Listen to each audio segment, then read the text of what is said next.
nobody as creative, as dynamic, as quick, as skillful than John Barnes. He's the best player I've ever played alongside, and I played alongside some wonderful, fantastic players. It was the perfect storm of new order, club culture and football.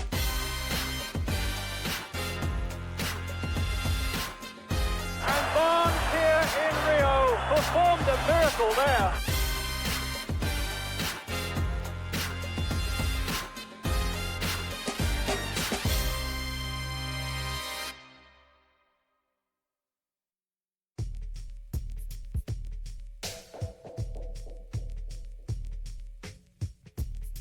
Growing up in Jamaica, there's no professional football.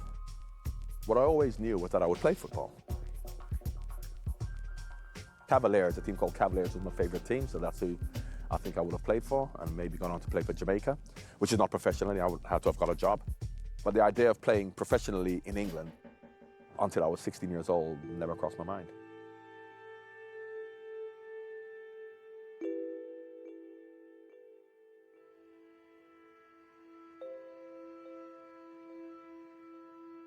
My dad was a colonel in the army, probably due to become the brigadier, which is the head of the army.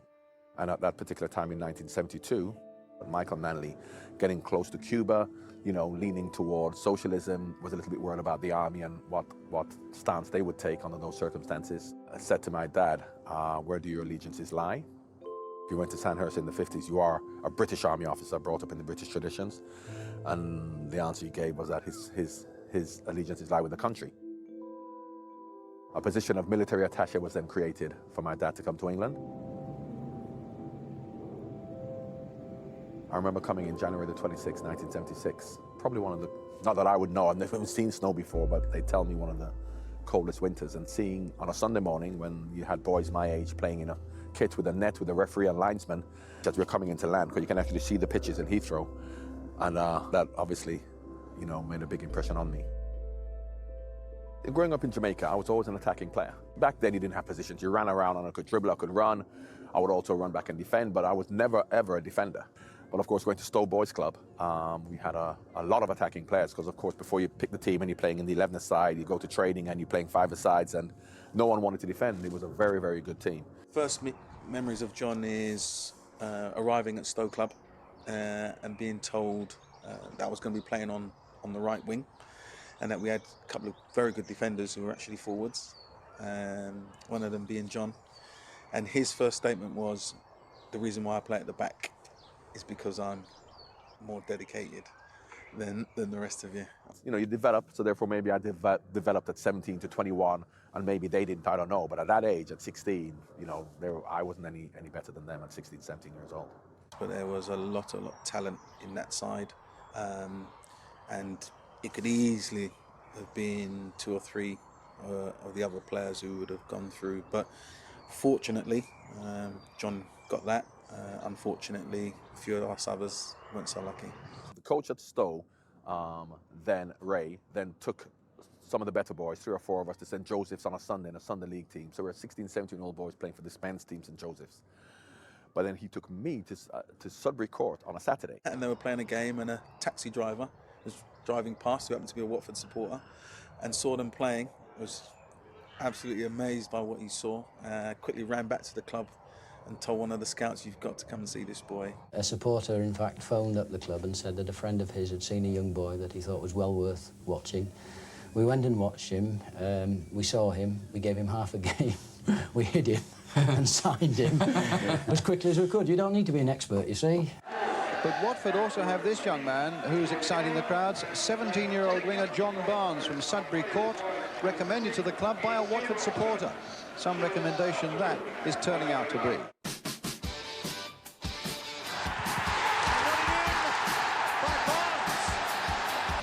Barnes. Well, he showed that to Donaghy. Oh, my goodness. And he played one game against Queen's Park Rangers in the reserves. I think for the Saturday, he was sub at Chelsea, I believe. He came on as a substitute and then never looked back, got into the side, and within 18 months he was playing for England. Jenkins beating O'Leary that time, though. Played on now for Barnes. And he's made it 1-1. his ball skills were amazing. You know, he could suck people in and just go past them. But John Barnes was really quick, strong, could go either way. Although he was predominantly left foot, but he'd use his right foot as well. So you didn't know which way he was going as a defender, you didn't know which way he was going to go. Would he go down the line, would he go inside, or he'd stop and just cross the ball in. So he had a great football brain, but he was very, very strong and powerful, and he'd use his body really well. Barnes trying to get in there, and does so.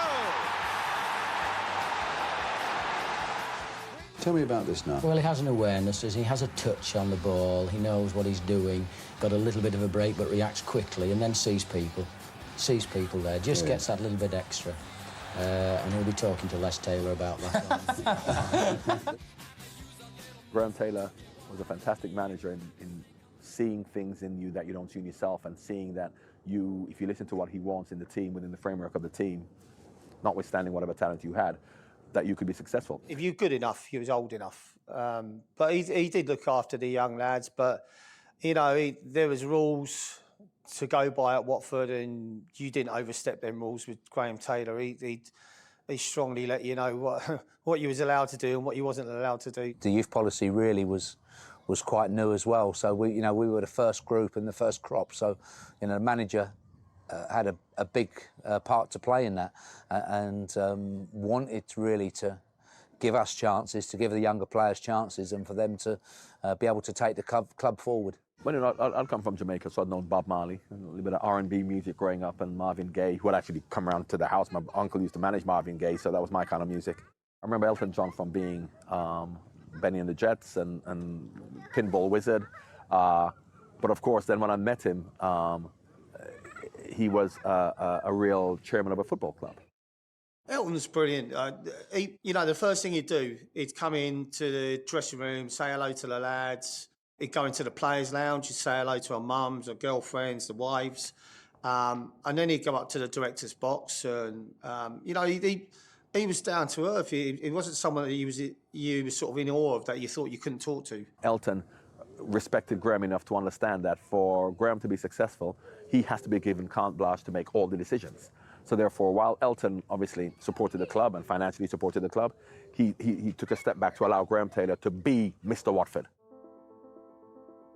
This team had come up from the fourth and third division with all these players, and for us then to finish second in the league really showed that, what Graham Taylor spoke about. It's a little bit like Leicester winning the league.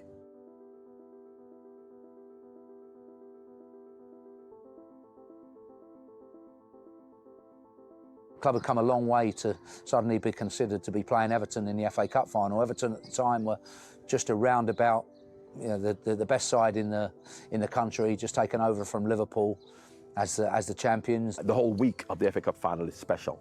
Coming down on the coach, driving down Wembley Way, the whole euphoria about the week, not just the game. What's special about the cup final from a playing perspective is the week leading up to it.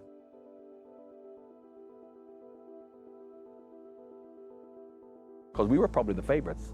We'd beaten them, we were harder than them, we're high-flying. Well, it goes without saying, it's the biggest event that Watford FC had ever been in, and the whole town was buzzing, and the week before you play the game, you've got the press and the TV cameras there virtually every day of the week. Well, just what will happen today when the ball is at the feet of John Barnes. He's a very moody player. Again, he's a youngster, only 20. But when it's his day, he takes an awful lot of stopping. And the first 20 minutes we played so well, and we'd had a couple of chances. But then after they went 1-0 up, they really took over and deservedly beat us 2-0. So it was a bit of a damp squib for us. What a day for Elton. FA Cup final at Watford, and you remember the days at Grimsby and Colchester. We lost 2-0, but it was a great occasion. Everybody enjoyed the occasion. The Watford fans went to Wembley for the first time, and the next day we had the parade round town, and it was good. In my naivety, I thought, well, of course, Watford is now going to win the league, and we finished second to Liverpool, so we nearly won the league, and I thought it was just going to continue. It was always going to come to an end, because Watford aren't a big club whereby Graham Taylor, the players that he had from the fourth division, the young players bringing up into the first division, finishing second in the league to Liverpool, quarterfinals of the UEFA Cup, was a very special time.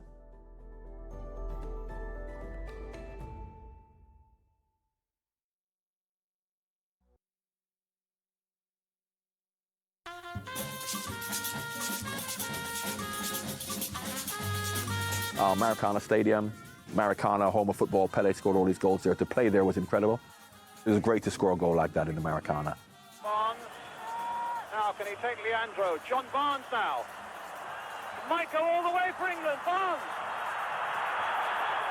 And England, amazingly, are into the lead. It's all done on instinct. And you say to most players or good players or great players, you say, what about that goal you're scoring? Invariably they say, I don't remember much about it. I remember hitting it and going in the net and that's about it. But John has a great dribble and he says, all I remember is sliding the ball at the end. I don't remember what happened beforehand. And his last bit of skill where he drags it across with his left foot and then sticks it in was absolutely top quality. And I remember jumping up in my lounge, and I didn't do that with many players, but John was one. But John's goal in particular, you know, went global all around the world. All of a sudden, his name was in lights, quite rightly so, against the biggest and best team in the world. I've said it before, I wish it would be scored it. No, it was just a fantastic effort.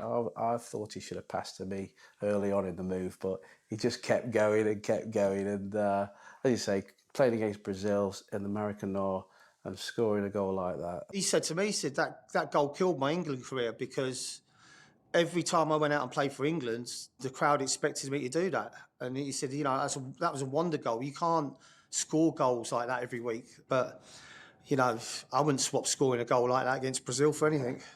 Once again, I think I must have been a very good person in previous life. Because if you look at what fate has conspired to give me, from the taxi driver to my first reserve game to the England game to that goal in Brazil, where under different circumstances, be it a real competitive game, I'm sure Leandro would have tackled me somewhere around my knees. And I'm sure Junior, one of the greatest fullbacks in the world ever, would have made a better attempt rather than the largest attempt he did. Was special. We went on a normal plane with normal people, and we were an all-in club class. That's the way it happened. And we had to have two members of the National Front with us who had their National Front banners. There may have been a report on page 16 on how terrible this was. That was an accepted face of life, not just football, in Britain back then, and not many people would have made a big issue about it. So my real issue with the whole thing is that a lot of people who are still around now, who make a big deal of it, never said a word back then. And if it was wrong now, why isn't it wrong back then?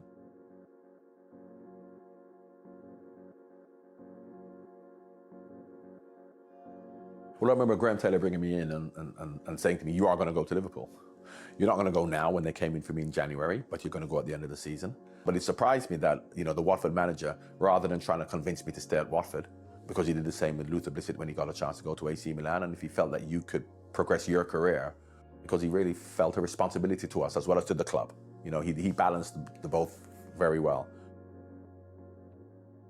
I so vividly remember when we signed John. And we thought, well, okay, what's he going to bring? And I don't think anyone could have anticipated what was about to come, I think including John. Even though we all thought he might fit into the system, he was more of an individual, really. And Liverpool had been based upon teamwork. So that was the only dilemma, will he fit in, you know? But as soon as you saw the first few games, you could see he was not only did he have brilliant individual skill, he was a team player as well. Well, when I knew I was coming to Liverpool, I thought I was going to play up front to begin with, because I knew Rushy was going, and of course they had John Aldridge, but I came just before Peter, or I was muted to be coming to Liverpool before Peter. So I thought I was going to play up front with Ronaldo, because I'd played against Liverpool up front many times and scored goals. Then when they signed Peter Beardsley, I thought, well, where am I going to play? And then when Kenny says you're going to play on the left, I thought, well, when I played on the left for Watford, I got the ball down, went down the line, put crosses in. Liverpool don't play that way. So how am I going to fit in? In pre-season, we had a tour of Scandinavia, and it was evident then we all knew. We all clocked, we all knew where we were. You know, thankfully we were all had intelligent football brains as well, you know, which helped. But we just gelled straight away. So they come in, and Ray Houghton came in and slotted in on the right, and Peter Beattie came in and did what Peter did. And John continued to, where Ian Rush left off, scoring goals. And then John Barnes came and just did something we hadn't seen before.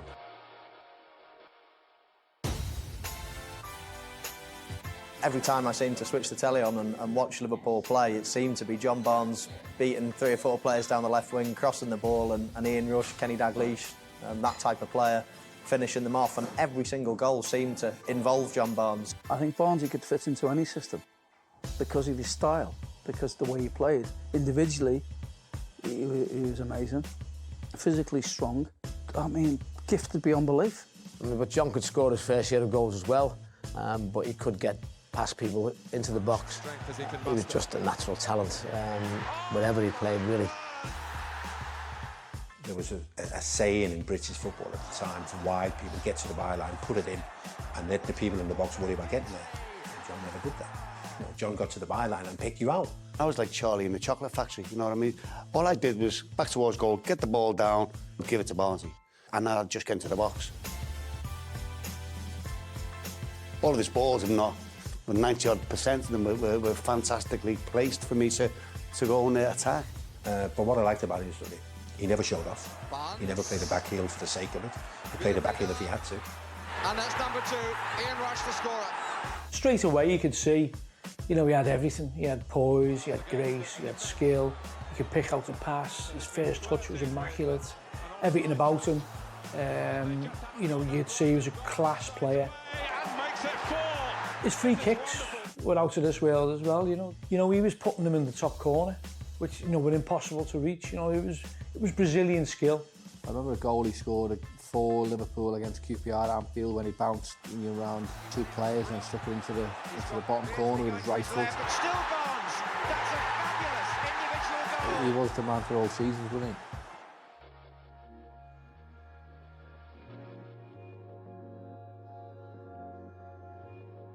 It was a bit of a culture shock to me because, as I said earlier, when I talked about Watford thinking this is what professional football is, which really was a dogmatic approach by the manager in terms of influencing what the team does for 90 minutes. With Liverpool, the managers obviously guided you, but they allowed you, and they insisted, not just allowed, they insisted on you having that wherewithal to make these decisions. Things change on the pitch and you've got to change with them. And if you've got a manager who wants to maybe sort of say, no, this is how you play and this is what you do, well, I could never, ever dream of playing as well as John Barnes or Kenny Dalglish or lots of other people, Robbie Fowler. So you set them up and you give them confidence, but you also give them that ability to run the game as they see it. Ronnie Moran's favourite saying was work it out yourselves. They allowed you to think whatever positions you wanted to take up. They really allowed you to use your initiative. At half-time, things weren't going well and he goes, I know what's going wrong, just work it out yourselves. And the players had to. Because there are times when, during a game, the manager isn't able to influence you, so what are you going to do? You've got to wait till half-time to influence it. And that was a real Liverpool thing from Bill Shankly's time, and I suppose in modern football, Dalglish and Souness as players were the ones at half-time who used to have it out, arguing with each other about what they should be doing, and the manager sometimes, Bob Paisley, used to say, get on with it. Training was really good, but really, really sharp. You know, you had to be up for it amongst every single day. Was 100%. You could not give less than 100%. The passing was sharp. If you couldn't deal with the pass, you were no good to anyone. The passes weren't just little laid to you, they were shot into you and you had to deal with it and take it on. It was great training. The main bit was playing five-a-side every day. We more or less had the same teams every day, but it was very intense. There was a lot of small rules in the games, like 1 touch, 2 touch, can't play above head height, you know. When you play it back, it's got to go forward and little things like that, but it was very intense. Training was the complete opposite to training at Watford. Methodical, everything was timed, everything we did. Lots of physical work, cross-country runs, and Graham Taylor kept a detailed report of the times we'd done in training every single day for my whole 6-year period, so therefore you had to replicate that in training. At Liverpool, we just did five-a-side football. The physical work was done all with the ball, and I suppose we were getting benefit from it while we actually trained, but we were physically fit to play football. When I first came to Liverpool, I could run cross countries and, you know, we went on 10-mile runs, but my football fitness wasn't as good as it was for when I came here because that's all we did at Liverpool, we played football. Basically, season after season, then we started to dominate English football and obviously we were rewarded with lots and lots of trophies. And it's not always about the managers, it's about the players. If the players have got the ability and they've got the mentality and they've got the desire to go and be successful. And we had all of those in the team at that time. We'd won the league, we came in and Ronnie Moran had the medals in a plastic bag and all he said was pre-season training July the 7th. Never made a song and dance about it. The testament of the person is the consistency that you show over a period of time, the repetition of success. And how you keep that hunger to be successful is that you don't, when you do it, you forget about it and look forward to being successful again. You don't get carried away with how great that is and how great you are. the way we treat failure is exactly the same, because 2 years later we lost to Arsenal last game of the season, and Ronnie Moran came in with the losers' medals and said pre-season training July the 7th. We didn't wallow in despair and self-pity, or else we wouldn't have raised ourselves to win the league as we did the next year.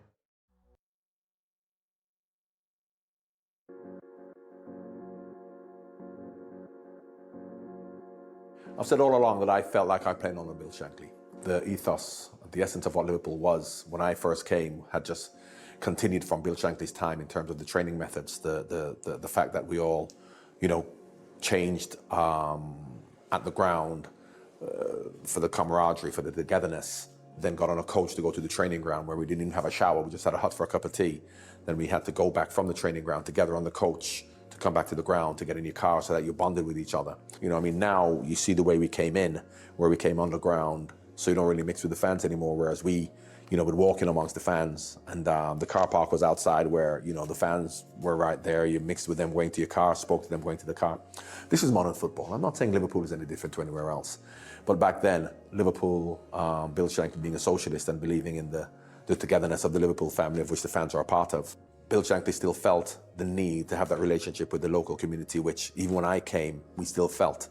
You know, from, you know, Stephen Nicolai, Alan Hansen, you know, Ronnie Whelan, Steve McMahon, John Aldridge, we were really ingrained in the community in terms of what we did within the community.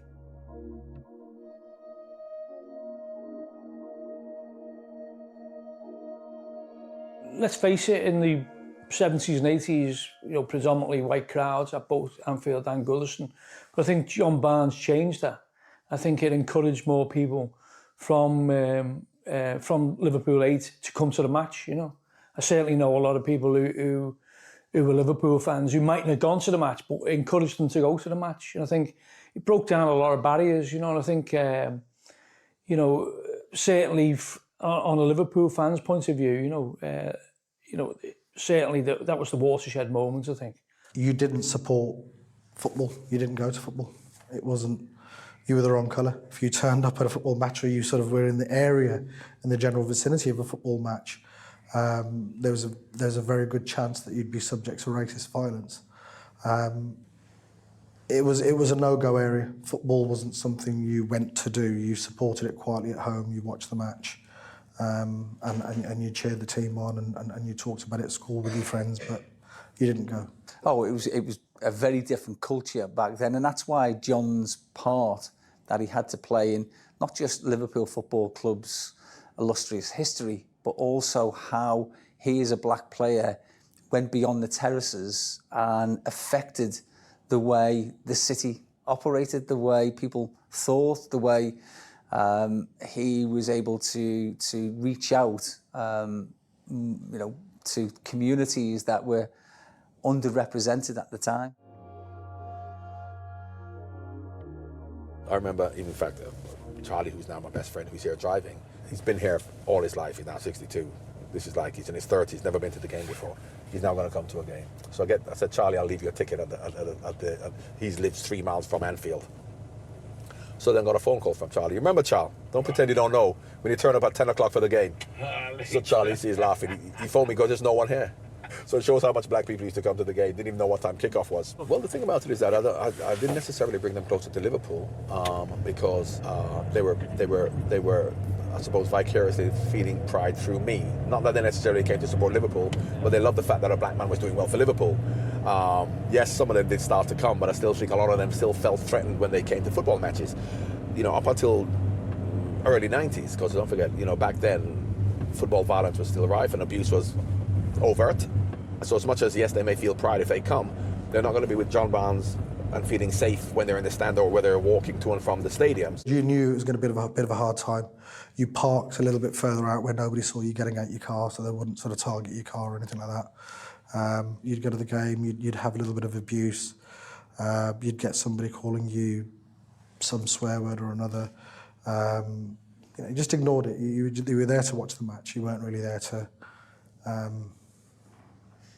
sort of play a political role, I guess. You were just there to try and enjoy the match and cheer the boys on, really.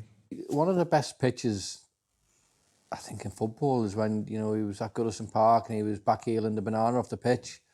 I mean, that pitch is a bit of an eye-opener, isn't it? I remember the picture, but I don't remember doing it because, of course, That was a natural occurrence back in the early 80s, well before I'd even come to Liverpool. So the fact that a banana was on the field meant nothing at all. Right, that guy threw a banana to try and get a reaction out of John to sort of stir him up and rile him up a little bit. And he couldn't care less. That's your problem, mate. Just kicked it away. And that sort of epitomised for me the right attitude towards racism. Where people really wanted to put it on the carpet, John wants to put it in the light of day. You know, let people know you can't ignore this. You know, it's got to be dealt with. And a lot of people's got to be thankful for that, you know. A friend of mine who became a friend after I signed for Liverpool used to come regularly, and he used to sit in front, in this stand, the old stand, in front of these two old guys who were saying we don't want John Barnes to come to Liverpool because, you know, the black players won't cut it at Liverpool. But after the first 3 games went so well, by the time we played the first game here at Anfield, you know, the crowd had already, you know, taken to the whole team, me included. And I'd scored a free kick, I think it was against Oxford.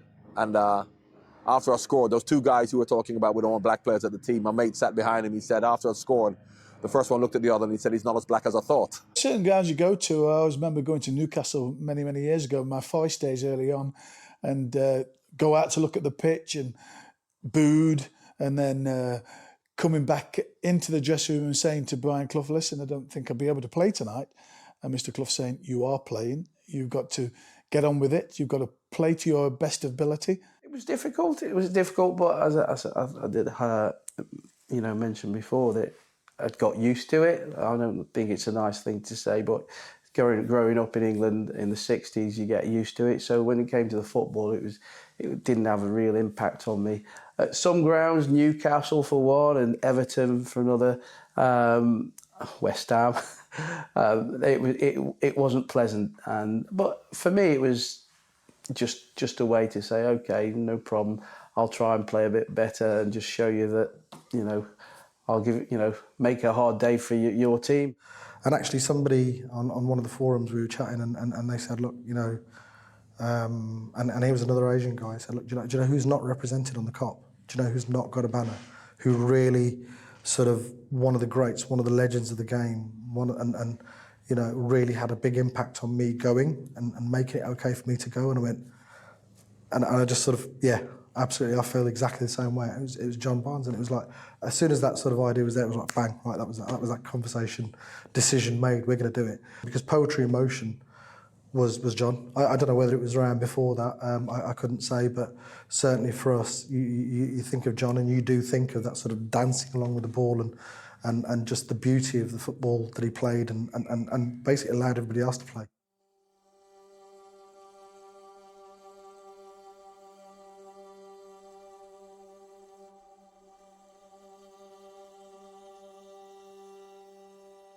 Obviously, people will be aware that there was a huge human tragedy and 96 people lost their lives on the 15th of April 1989. You could just sense something happening.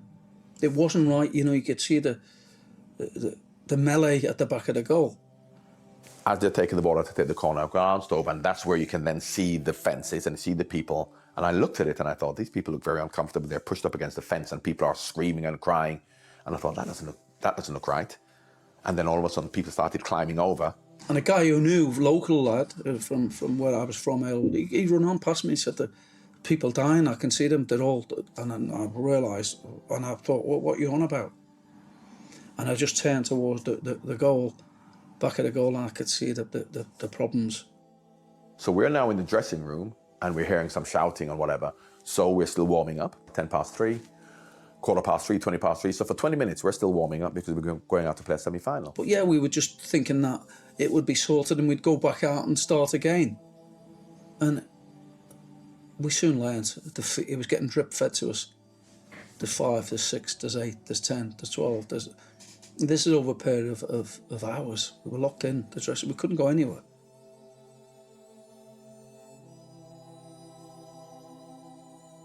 A few days after Hillsborough, I went up, I had a Shankly poster with the famous quote on it, football matter, you know, it's more important, life and death, and I cut that off. I cut the quote off and just put the Shankly poster of his arms out on the Shankly gates because I thought the quote was outdated then because of so many people passing away, you know.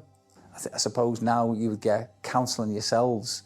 They were the counsellors. John became a counsellor, not trained in this, and provided support and solace for the families.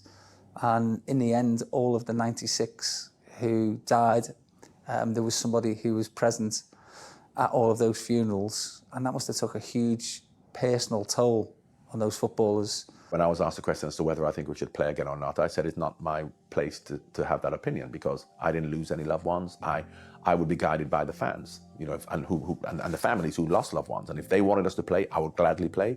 If they want us not to play, I won't play. And then so be it. Whatever decision that the powers that be came to, then we'd have listened for the supporters, basically, for the fans and for the Liverpool Football Club. We wanted to do what was best for everybody. And Liverpool are through to the FA Cup final to play their Merseyside rivals Everton. I think that we really felt we were playing for the fans. And in many respects, as perverse as it sounds, I really did feel sorry, more for Everton than for Nottingham Forest, because obviously they had a lot of Evertonians who would have lost family members as well and friends. But it really was a cup final where the whole world, apart from Evertonians, wanted Liverpool to win. The 1989 FA Cup final was dedicated to the supporters and the families of Liverpool, without a shadow of a doubt. It was for them, and it was for the city of Liverpool. And I'm just glad that Liverpool won that FA Cup final. For everyone concerned, it was so fitting.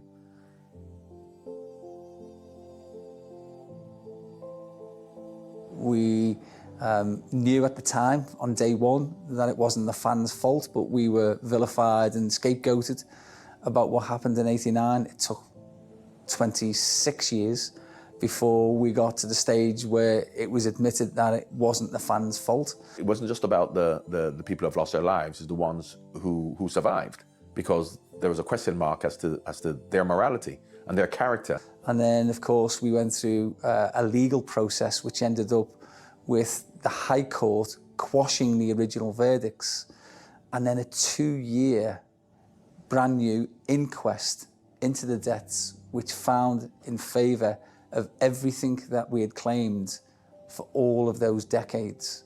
And it really showed the character of people coming together standing up for what they believe in, and being forthright for the truth. Well, some of the crowd are on the pitch. Well, some of the crowd are on the pitch. They think it's all over, but it is now. The idea of New Order doing anything football related was ludicrous, never mind England, which was right up Tony Wilson's street, you know. In 1990, we thought it was going to be similar to 1986, where it was just going to be the lads in the studio with their arms around each other singing, here we go, clap hands type of thing. Bobby Robson said to us that we're going to do that instead of meeting up with England on the Sunday as we normally do, just go to the studios to do this song. And I just don't think that anybody was particularly interested in World Cup songs then, you know. I mean, we'd had World Cup Willie in '66. I don't think anyone remembers any of the others. They're all just dire. And I think there was even a feeling at the FA, it was like, what? Oh, God, do we have to? Of course, when it got to #1, in the video, everyone jumped on the bandwagon and said it's a great England song, we're all involved. But truth be known, only 6 of us did it. I don't know how Gazza turned up, but it was me, Gazza, Steve McMahon, Peter Beardsley, Chris Waddle, and Des Walker. And if you look at the back of the record, it actually just says thanks to these players. When we got there, we were surprised to see other people there, so we didn't know it was going to be with New Order. We didn't know that Keith Adam was going to be there. We thought it was just going to be us. So obviously, when we saw that it was New Order, we then probably realised it's going to be a proper song, not just like a here we go type of a song. Tony realised that there was this relationship between club culture and football, and it wasn't quite so insane as it would first appear, as indeed it was proved, because the tune became anthemic, because it was a club song. It was never a terrace song. You never ever heard anyone sing "Love's Got the World in Motion" on a football terrace, ever, and you never would. But you would hear them singing it, you know, watching the games on telly, and in clubs, it was a huge club hit, you know. The World Emotion was brilliant, you know, and I know John very, very well now, and, you know, in fact, I'm actually sick of the rap, to be honest, and I'm not sure, if you haven't already had that, you will definitely get a bit of that. Our rap wasn't supposed to be part of the song. The song was the song as you hear it, but then You know, I think probably in a drunken stupor, someone said, let's write a rap. So we did a rap, had a bit of a rap off. God, I could make money out of this. I could get a half-hour show out just putting Steve McMahon rapping on repeat. He wasn't in the mood. I didn't have much of a competition, so hastily did the rap, and the rest is history. You got to hold and give, but do it at the right time. You can be slow or fast, but you must get to the line. They'll always hit you and hurt you. Defend and attack. There's only one way to beat them. Get round the back. Catch me if you can, cause I'm the England man. And what you're looking at is the master plan. We ain't no hooligans. This ain't a football song. 3 lions on my chest. I know you can't go wrong. But the reason why the song was a success was really because it was a proper group who did it. It was the perfect storm of new order, club culture, and football. And that particular World Cup, 1990, because there were such iconic moments, you know. But for it to be a proper song, a legitimate song, within its own right, not just a football song, I think that's really because of, obviously, not just because of New Order, but because of the World Cup and the success we had in 1990. We didn't win it, but that's when the nation really got behind it. So I suppose it was a culmination of everything coming together. The success of the World Cup, the song, the quality of the song that made it as iconic as it was. You know, the biggest watershed in football, again for me, was 1990, was the World Cup. That's where everything changed. Everything changed. But English football wasn't at that particular time, in my opinion, suited to getting the best consistently out of the real technical attacking players. John, when he did play for England, I thought he I don't know what his record is, but he scored a few goals and he made a lot of goals. And I thought he was a vital cog in the England setup at that time. A little part of me still believes that he was underrated in some way. A lot of the time that's if you don't do it for England. However, he scored one of the most famous goals of all time. I think he needed to have a bit more freedom.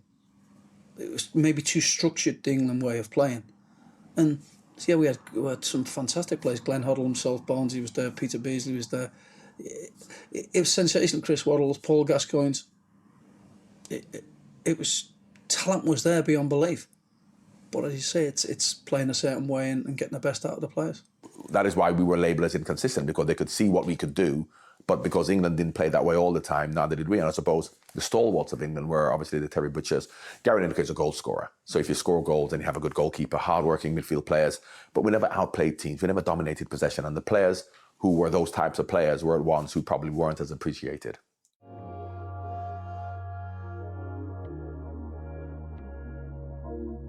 I ruptured my Achilles tendon and had to change the way I played.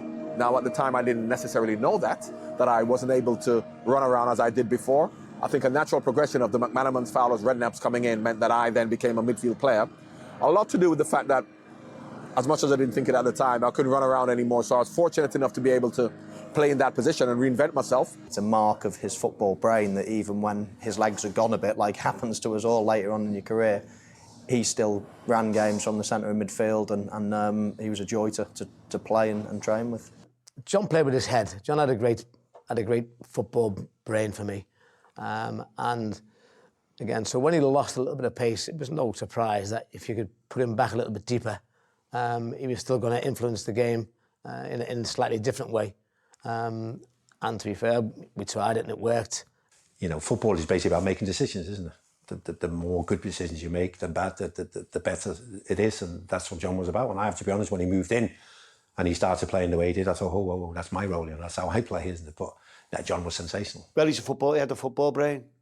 He knew the things around him. You know, it's like a radar, you know where he is and he is. Whereas, and Barnes had all the skills at his feet to get the ball wherever it needed to be. I don't know how other people feel about coming to the end of their careers, but I don't think anybody envisages ending their career. Your career is all of a sudden ended very quickly because, you're playing football, then all of a sudden the next year you think, well, this is going to be my last year, my last 6 months. So I wasn't thinking about ending my career. I was thinking about where I wanted to play football regularly. Before I loved Liverpool, I loved football. Before we were Liverpool, Arsenal, Man United fans, we're football fans who happen to support Liverpool, Arsenal, Manchester United. Before you're a Liverpool player for 15 years, you're a young boy playing football and you love football. So I wanted to play football regularly. Had I been able to play in the first team till I was 40, I would have. But the fact that I needed to play first team football meant that I went to Newcastle. And when I couldn't play first team football at Newcastle, I went to Charlton. You know, I remember playing, you know, against him for Liverpool, against Charlton and Newcastle. And he looked wrong in any other kit. You know, I don't know if anyone said that, but whenever you think of John Barnes and, you know, you think of an early John Barnes and you think of him in a yellow Watford kit, and then, you know, you think of him in a Liverpool kit, and you can't imagine him in any other kit. I know he played for the clubs, but yeah, no, it didn't happen.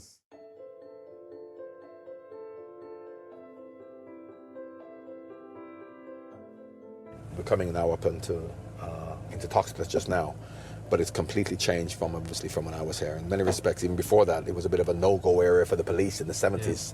Yeah. The top flat there is where I lived, right up there, and there's the pub opposite, still there, the Willow Bank, which on a Friday night, if you wanted to buy DVDs and stuff, so it's an interesting area. And I said I'll just move into that flat for a couple of weeks before I got a nice house. 3 or 4 months later, I got a letter from Liverpool saying that we don't think that it befits one of their players to be living in an area in a flat like that.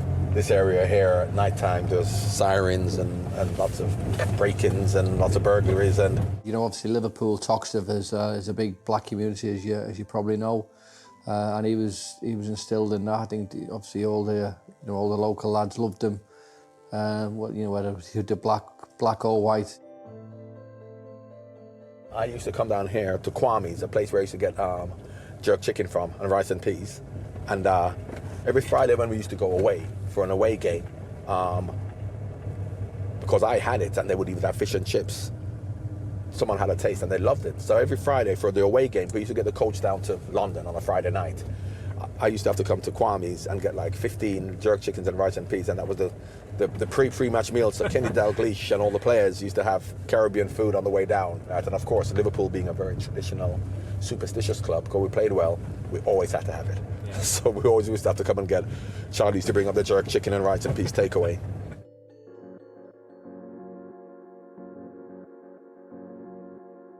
Make no mistake about it, John Barnes was right up there with the very best players that we've ever seen in this country, let alone that have played for England or Liverpool or whether. I mean, he was right up there in the top echelons. And I do think that he could have played in any era. I mean, he was so exceptionally fast and skillful and clever as well. It's really hard to say how much you go for in this day and age. I mean, put it this way, I can't think of a better left winger in the world of football at the moment.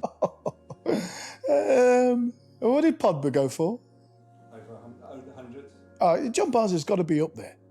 He's got to be up there. He could, as I say, he could play left wing. He could play through the middle. He could play centre midfield. He'd score goals, make goals. He'd be worth 100 plus easily. If you had to pick a top 10 of great Liverpool players, he'd certainly be in there. I wouldn't want to start putting them in order because that would make it more or less impossible. But he would certainly be in that top 10 if not in the top half of that. I would have liked to see him have a few more chances on the managerial side. I thought he would always make a great manager. Never sort of never was in the right place at the right time sometimes, and that's a big thing in football. But I do feel it was football's loss that John didn't become a top coach or manager, whichever you want to call it. I'd love to see him back in the game because I think the game needs people like him. You know, I mean, for what he's done in his career as a player was fantastic. He has an aura about him. You know, he's like the Ready Breck man, isn't he?